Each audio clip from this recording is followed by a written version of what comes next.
We are here today, Ray of Light Advent Ministries, here with Joshua Footman. Joshua, please share with us your testimony and what your passion is for being here in this Paramore community, and if you can relate at all to the plight of the people who are here in Paramore. Absolutely. Thank you for having me. This is a true joy to be able to share my story and to be able to just explain my testimony to you. So as a little boy, I used to walk these very streets in Paramore.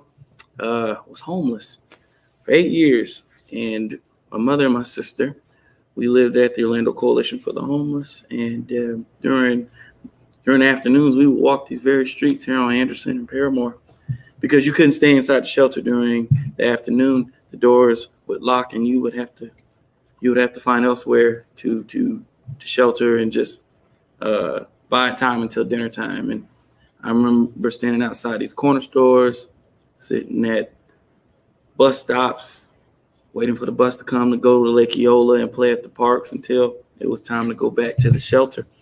And we lived this for 8 years. It started at age 8.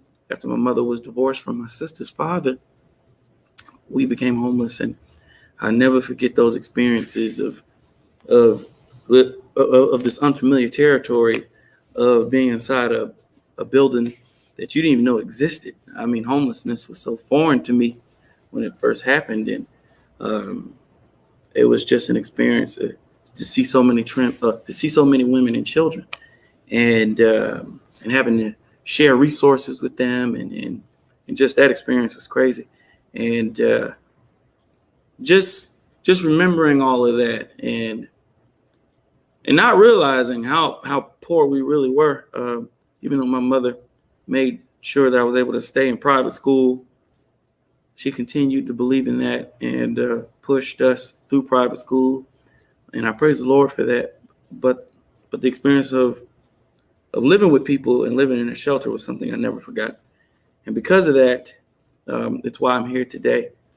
Attending Mount Sinai as a little boy, being homeless, was very tough because you miss out on a lot of opportunity when the school has events or you need a ride somewhere at a specific time and you can't go because the bus doesn't run at that time, or the bus doesn't go out to that community at that time. It was those experiences that really hurt, and they resonated with me when it came to us missing out on housing due to the shelters not having enough homes to transition people into. It was very tough because while staying inside those rooms, it was very competitive because a lot of women and children were always trying to come in and have a place to stay, while those inside the building are waiting to get into a place to live on their own until they can pay their own bills and such. So because of that, we missed out on those opportunities and had to move out and then go live with people inside their homes. And we did that for a couple of years. And those were experiences I never forgot. And I would say at least every 3 to 6 months, we were living with somebody else and just having to catch buses to different areas and far locations. And it was just an experience, and still going to the private school in the middle of downtown. And so just remembering those, I was motivated as a man to say, okay, how can we change this system of women and children who are stuck in this process of not being able to find affordable housing? And it was then I put on my entrepreneur hat, and I was determined to find a solution, or at least innovate and figure out how I can bring something to the table that can help those who are trying to change this problem that we have, to make it easier for us to build homes. So that way we can lessen the burden of women who are having to wait to get into a home, those who've missed the opportunity to get into a home, and those who just can't afford to get into a home. It's those communities that I was determined that we can change here in Orlando, because here in Orlando, it is a crisis with affordable housing. People having to spend more than 50% of their income just to stay in a house. And for that, it shouldn't be like that. There should be enough to where there's a market to where people can compete to live in a home, but not say, I can't afford a home. It's a big difference to say there's a market for me and it's first come, first served basis, then compared to there's nothing for me. What do I do? Because these people have jobs. Some of these mothers who are in shelters have jobs, but can't afford to send their kids to pay for daycare and having to decide, can I pay this much in rent when I need this money to travel, food, and things like that. And so if we can create something that's tangible, that's where I was like, okay, we can help a lot of people. And so that's where I decided to get involved in creating a block that can really help change people's lives. And so with this technology, it would allow us to build communities with the people to build their own homes, which can have a huge cost savings, which then on the back end allows us to sell homes to meet the needs of that market and to be able to continue to serve that demographic. So that way, when it comes to building, the demand, whether the market gets crazy or low. So we here with my right hand man.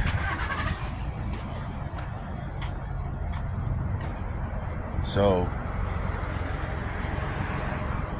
for I.T.B. Break the Cycle, LLC, Maurice Webb, Darnell Webb, Nate Webb, Damon Leggett. The same building that Butch Hackett and John Bubba Webb were doing. In the next generation, we are doing Shay Lanice Hackett, Terry Leggett, Jody Webb, Kels, Kanisha Leggett, Xavier Leggett, Deja Leggett, Destiny Leggett, Damon Leggett. We have a family retail construction company in conjunction with our brother Joshua Footman that manufactures a specific, special, patented interlocking block. And so the buildings that we're going to build with Adonai Community Mission number 1, the health clinic, and the building that we're going to build in the Razor Sharp and Mason's Barber and Beauty and Esthetician School.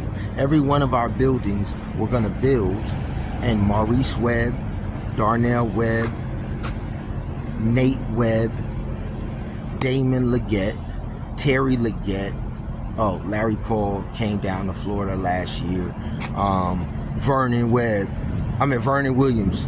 We talked to Vernie too. Uncle Bob, Uncle Bruce, Aunt Colleen, Aunt Libby. Every last one of these individuals we have been communicating with and launching, and now we are here. This is the factory where we get our brick from, and now we're gonna come down. We're gonna train our specific construction individuals on how to utilize and build with this block.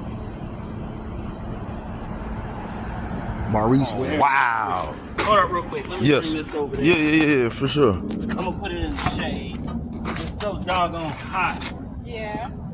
You see how it interlocks, Sister Smith? You see how he just easily lifted that thing up? See that? You see that? Yeah, so I'm putting the shade over here.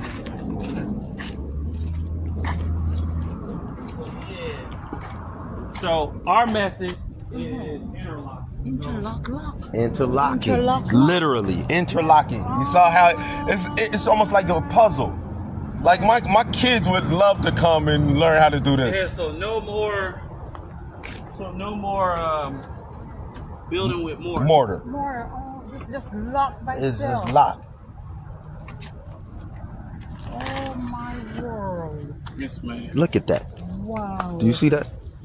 Good grief. What a Do you design. see that? What a design. Interlock. Interlock, literally. Interlock. Yes. Lock. And watch how it look. Man, when he demonstrated this. Now listen. Do you have interlock locks What's that? on your head? Yes, ma'am. Because my locks is interlocked, so that's what I'm trying to say. Yes, ma'am. So because it's pure interlock stuff. Right. now. He's interlocking all over, everywhere. The bricks, his hair, everything. And so now, Look at you that. have the interlocking of the block. Look at that. Look at that design. Look at that. Whoa. Look at I've that. never seen anything like this. And so now anybody can build a concrete block house. Jesus. Say that again, my brother. Anybody Anybody. build a concrete You don't block. have, you have to mix no mortar. No. So more. she was just talking about jobs, right? Because she has people in a house that she Gonna need needs to jobs. provide So now- gainful employment. And so now, if you're able to build a block house, very easy, simple. This is a solid block; it ain't going nowhere. And then you just you do your rebar and you pours. You got pour a your solid pour your house. cement in that. Yes, ma'am. Yes, This ma'am. is gonna take the nation Huh? by storm. Yeah. This Yeah. is you won't have hand to make this thing. You Ma'am. won't have enough hands to make this thing. No. Lowe's and Home Depot and all them places can't keep up with you. Oh, they'll come and want it too. Yeah. Like, yeah, we'll put it on our shelves. 'Cause Yeah. It's a block that goes together very easy. Easy. You interlock. Everything is modular, so everything connects. Yes. So we have more pieces, so that way you can build the entire house. But we just have this to showcase. Right. But, Right. but as you see how easy it is. To And build. then You they can't got do the that with corner regular piece. block. No. Nah, You this can't- is You buy it. You got to get an expert to build with right. it. Look at I look can at go that. build my own house. You see I that? don't need nobody. I You just see put that? mortar And right you see here. it looks just You like see it looks just like the squares on the outside. You Yeah. see it? Yep. It's the same thing. And the lines are actually They- all look, all lined all up. lined up. When you got the regular, the lines are staggered because Yes. of how they lay it. That's correct. But That's with this, correct. you just pour. You don't see Who that? is that, Damien? Is that your son or your? No, this is me. This is just on my phone. okay, On my phone. It's not. okay. It's not. It's just to my phone. Okay, I thought. I'm you- just documenting. Yeah. But it's Nah. a very, very simple. Look at that. Like process. Yes. Very simple process. So, how long you have been doing this? Oh, it took us 4 years to get this going because get we this- started in the middle of COVID, Mhm. and then when we got a building, a drunk driver hit the building, and then that Wow. delayed us for a whole year. Wow. And then it's been slow to get funds, Right. but we just made it work. We just been clawing and struggling. Doing stuff on your. so. What is that, Josh? Is that Well, a part of this? This is a No. guy who we just. Oh, okay. That doesn't have over anything to here do with is the brick. production pallets. Okay. So when this factory's running, all Uh-huh. of these will have block on it. I got it. So when you make The it block here, is you'll made stack on them top on. of that. On top of that. Got it. But no, No. that goes inside. We take it off and then restart it again. So imagine the pad like a baking sheet Uh-huh. Yes. because that's what the block is pressed on, and that comes out of the press. Okay. So it's it's called a production pallet. Production. And then once the block is cured overnight, you take the block off pallet, bring the block Put in this outside, outside, let and it that stay in goes the right sun. back into the factory. Keep So making it. really, what we talked about on the phone is really what we need to go to the next level. We need projects that need X amount of bricks based off volume, of because now we're gonna volume. Now we're gonna go into manufacturing Uh-huh. where we can produce this block, sell it to the market, give it to people who can build. And so Who that's wanna what do I'm trying to affordable do housing. with businesses like you and your husband's business, right? So since he's invested in the building and the manufacturing and the producing the block, and then we have a crisis in affordable housing out here that we're trying to solve, right? So we have all of these people who are homeless. We have the youth who are aging out with That's the Department right, of Children and that's right, Family that's right. Services, and they're asking people to provide houses for all of these different groups. So if we could collaborate and be like, yo, all right, Got some labor here for in September, let's say you guys, you already have one house. Your daughter has another house, but let's say we collaborate and we say, listen, we're going to you build a house and we're going to build a house, and you're going to deal with the homeless people that we've been working with, and my house is going to house those foster kids.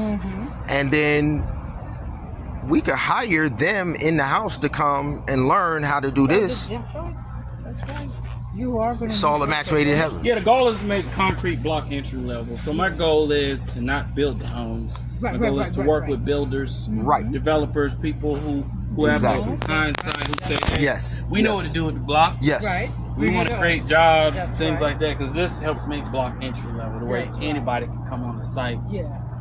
And it helps drive down costs for affordable housing. That's Yes. correct. The less more skilled labor you had to build a house, That's Right. correct. the more cheaper the house can be. That's Yeah. correct. Much more skilled labor, That's you got correct. to pay for that. So you Yeah. know, I'm there thinking, when we get the property to build that 100 homes, that's the block we're gonna That's do. it.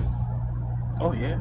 That's it right there. That's the block we're gonna do. And the pastor already has the property at There by Paramore. 514 Paramount, 516 Right, Paramount, right? So what I'm also saying is we need to come together, and if 4 or 5 or 6 of us need to come together and raise some money to go in with the pastor to be able to finish that project, that project will help all of us, because that's the gainful employment. That first project is so big that if we get that project funded, I think all of our programs will benefit if we would just focus on the pastor's project right now. You know? Well, these are different formulas that we've been creating. So we sit down and say, oh, we figure out why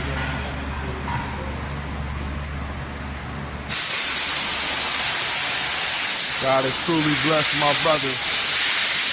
God has truly blessed my brother. I'm proud of you, boy. All of the different pavers for the driveway. I love it. I love it. I love it.